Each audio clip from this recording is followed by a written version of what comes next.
Assalamualaikum warahmatullahi wabarakatuh. Hi class. Today we're going to enter chapter 3 about data model.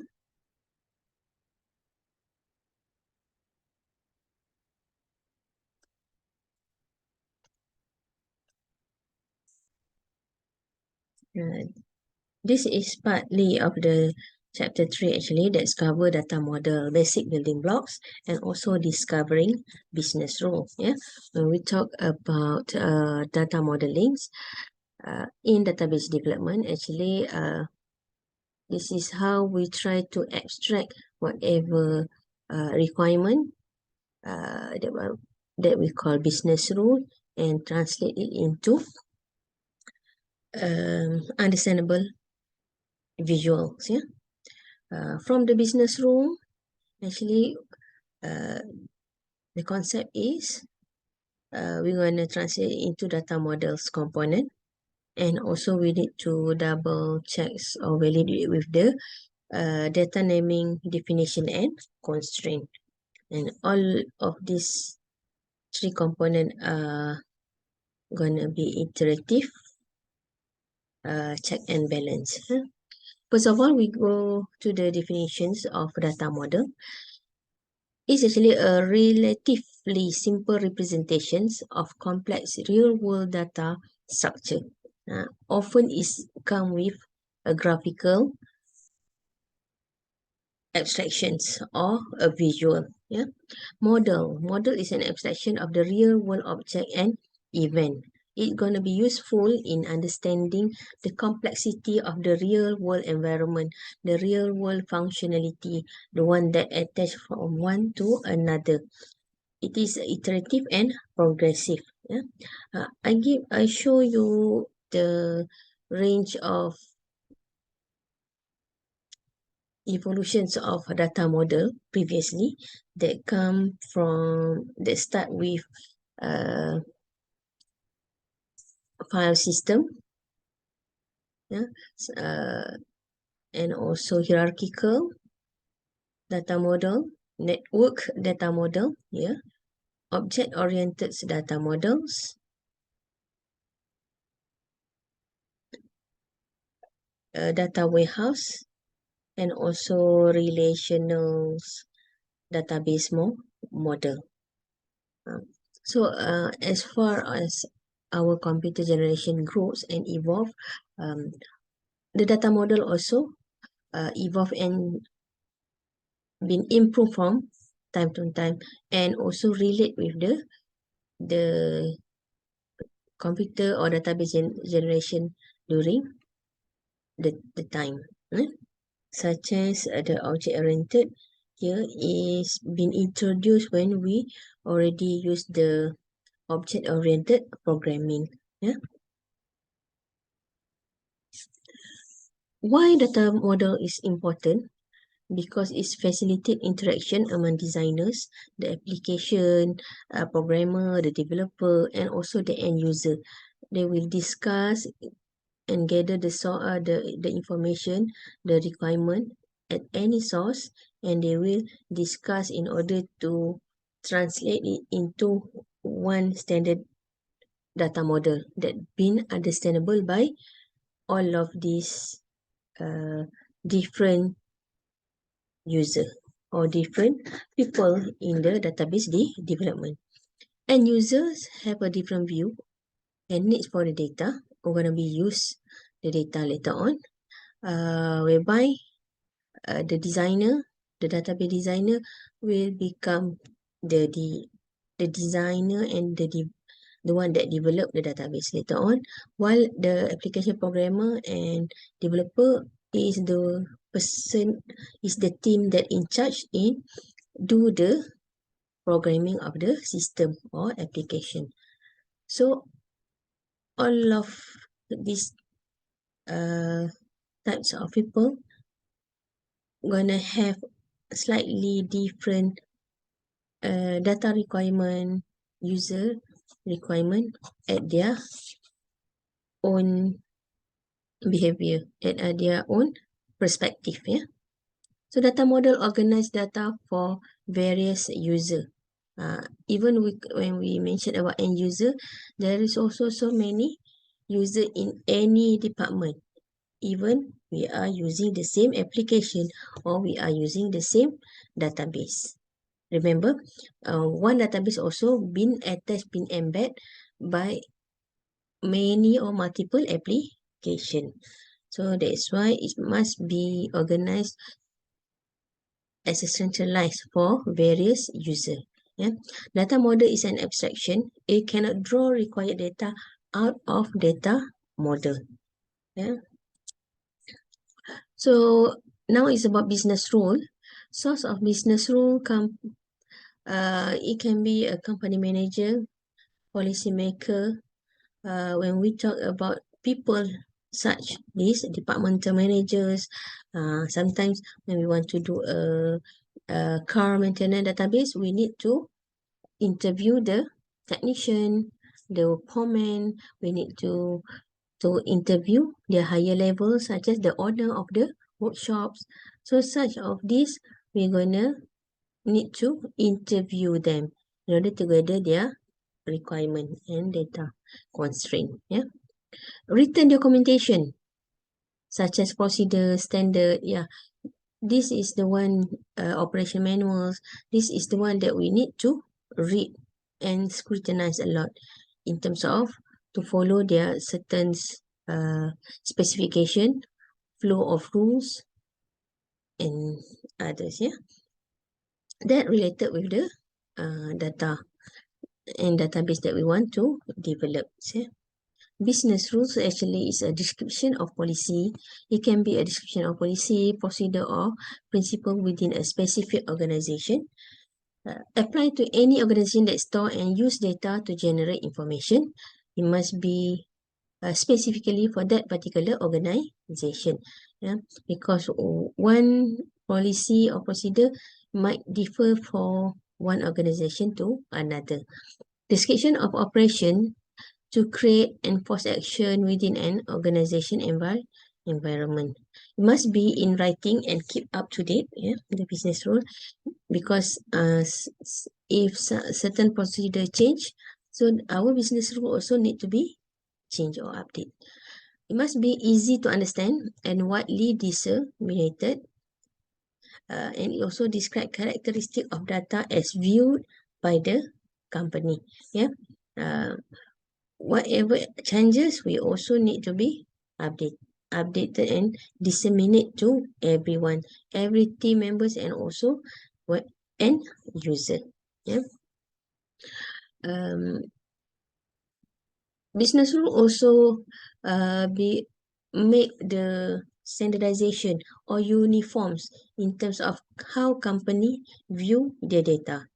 It also become a communication tools between users and the designer. If they don't conform to certain words or paragraph in the business rule, it need to be discussed back. Yeah.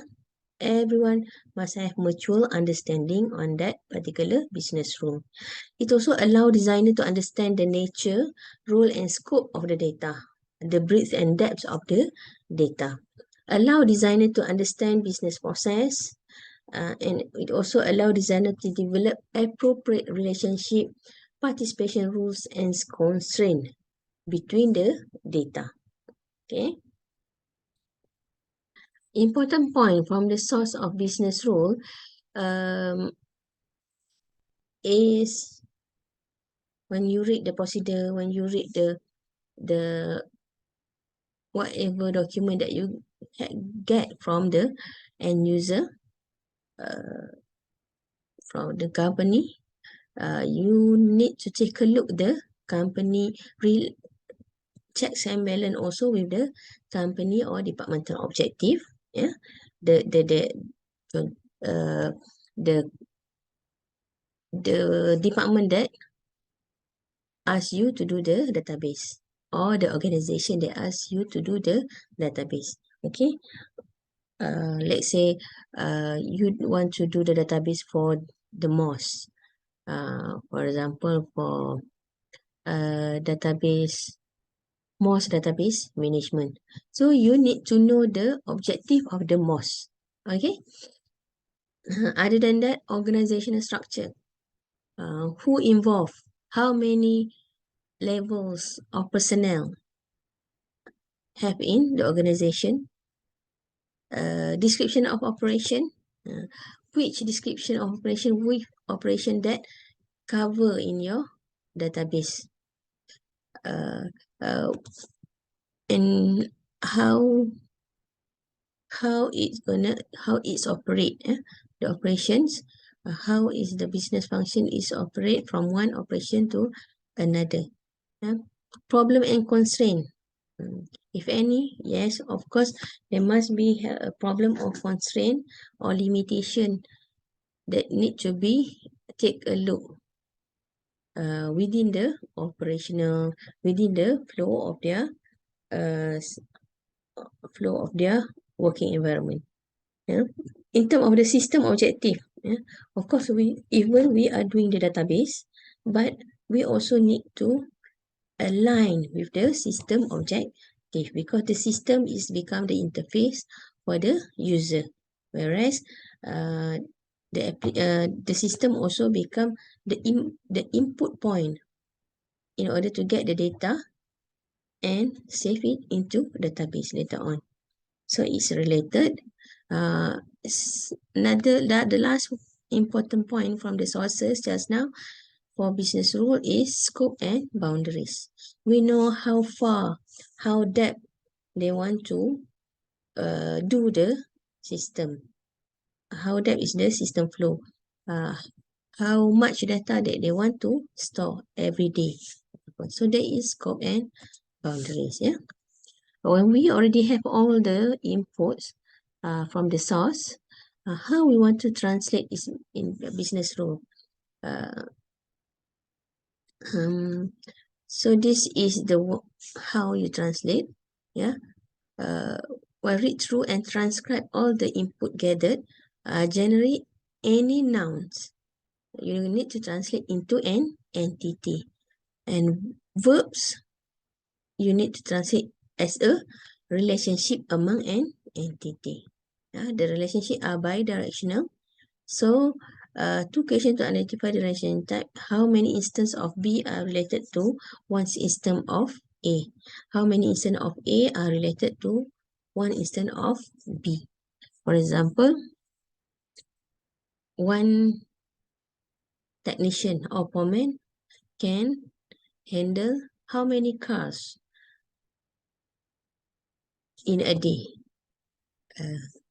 Then another side, each car need to be taken care of one technician or more technician in a day. Okay, so there is bidirectional in order to identify the relationship type. So I guess that is the theoretical about data model and business rule. Now we're gonna take a look at the examples of the university lab data, the university lab business rule and data model creation. Yeah, if you take a look, yes, from the actually we start gathering the business rule at the database initial study.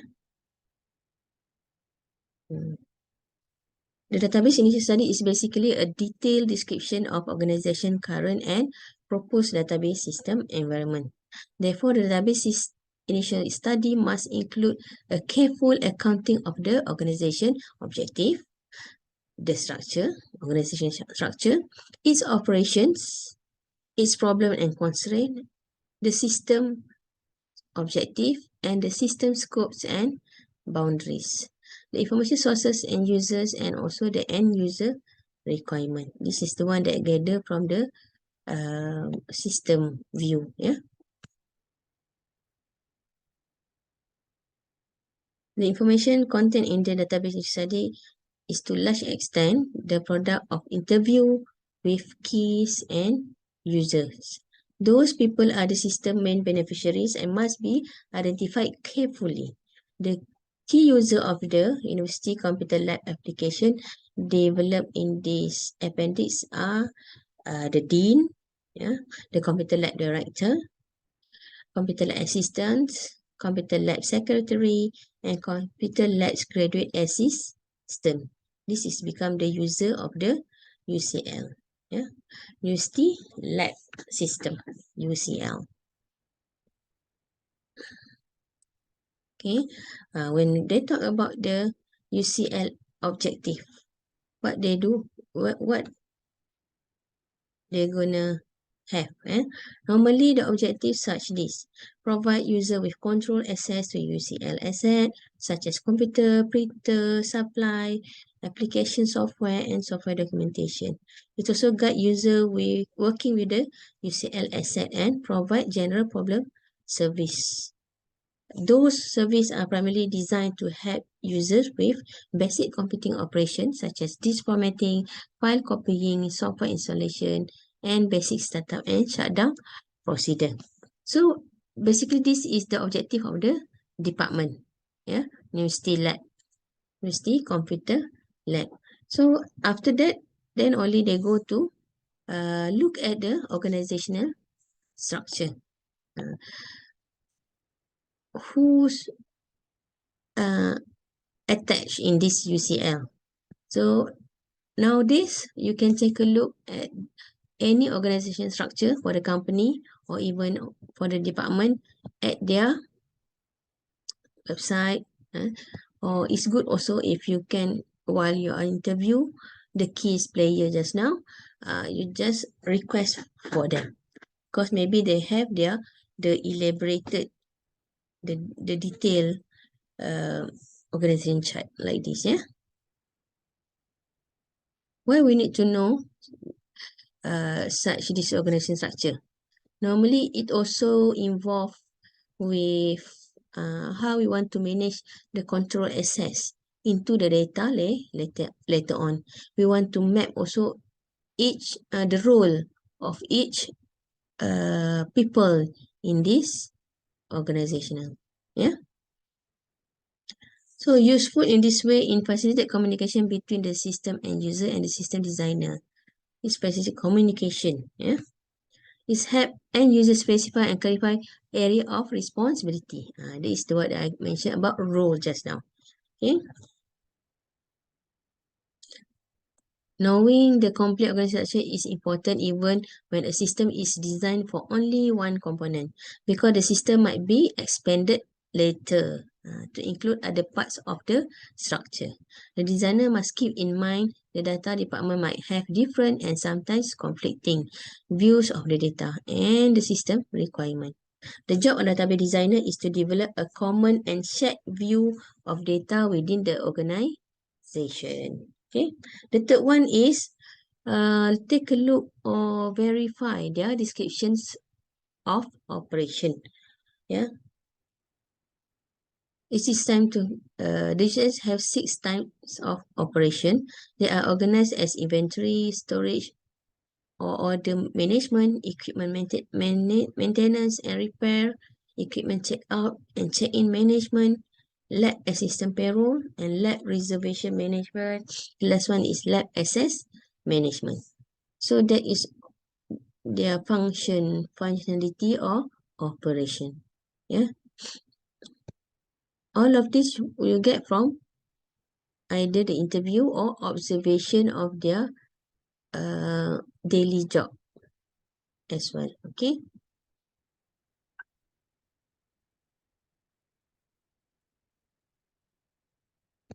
After the operation, problems and statement. We need to ask them also how to clarify their existing problem and constraint arise during their operations. Once you understand UCL operation, you must take stock of the current system shortcoming, problem. Detailed interview with the key users are likely to reveal operational problem.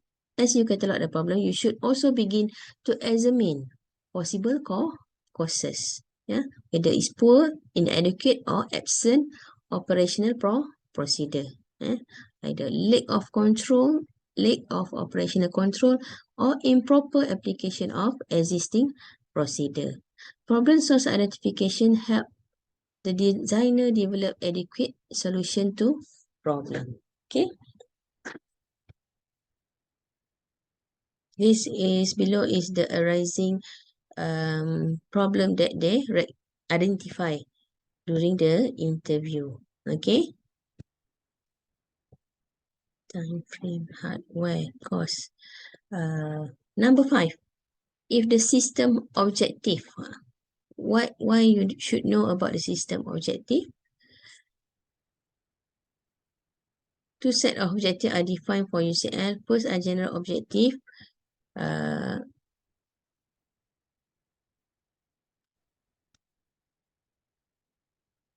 Okay. The system objective is important because it is related with the database. Okay. So they identify several system objective according to the operation. Okay.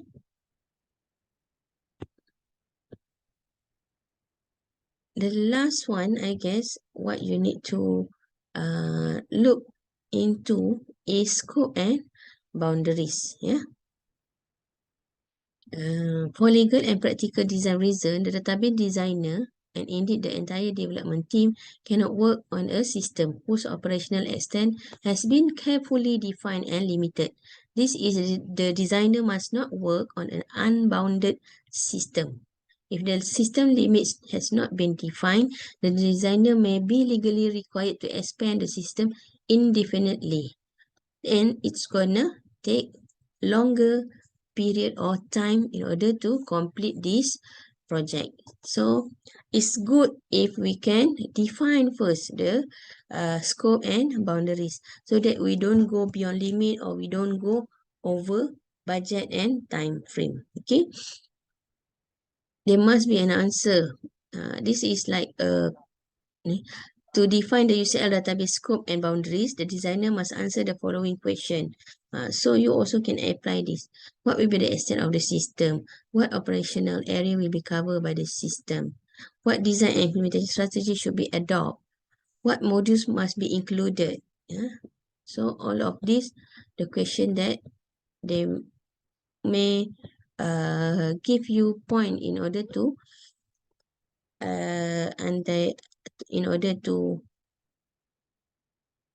identify the scope and boundaries. Yeah.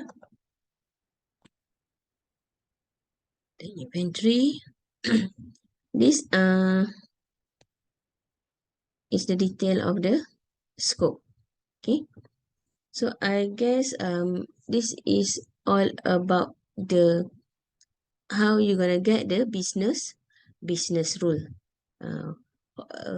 Before we create a data model for any database. Thank you.